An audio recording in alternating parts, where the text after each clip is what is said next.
पंतप्रधान नरेंद्र मोदी यांनी आवाहन केल्याप्रमाणे सोलापूर जिल्हा परिषदेमधील सर्व सन्माननीय पदाधिकारी, अधिकारी व कर्मचारी यांना युद्धजन्य परिस्थिती उद्भवल्याने पेट्रोल, डिझेल व तेल यांचा वापर काटकसरीने गरजेपुरता करण्याच्या दृष्टीने तसेच जागतिक तापमान वाढ आणि वाढत्या वायू प्रदूषणावर नियंत्रण मिळवण्यासाठी जिल्हा परिषद सोलापूरच्या वतीने विविध उपाययोजना राबवण्यात येत आहेत.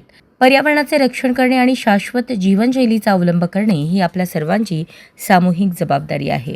सदरील मोहिमेचा भाग म्हणून सोलापूर जिल्हा परिषदेमधील सर्व पदाधिकारी, अधिकारी, कर्मचारी यांच्यासाठी दर सोमवार हा दिवस नो व्हेइकल डे म्हणून घोषित करण्यात आल्याची माहिती अध्यक्ष दीपक वैद्य आणि उपाध्यक्ष इंद्रजित पवार यांनी दिली.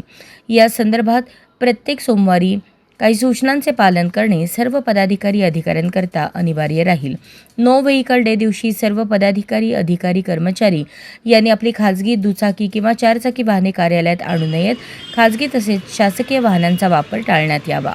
पर्यायी प्रवासाचा वापर कार्यालयात येण्यासाठी सार्वजनिक वाहतूक व्यवस्था, बस, सायकल, इलेक्ट्रिक वाहन किंवा पायी येण्यास प्राधान्य द्यावे. पंतप्रधान मोदी यांनी केलेल्या आव्हानाला आपली जबाबदारी ओळखून या विधायक उपक्रमाला सर्वांचे उत्स्फूर्त सहकार्य मिळेल अशी खात्री आहे, अशी आशा अध्यक्ष दीपक वैद्य आणि उपाध्यक्ष पवार यांनी व्यक्त केली.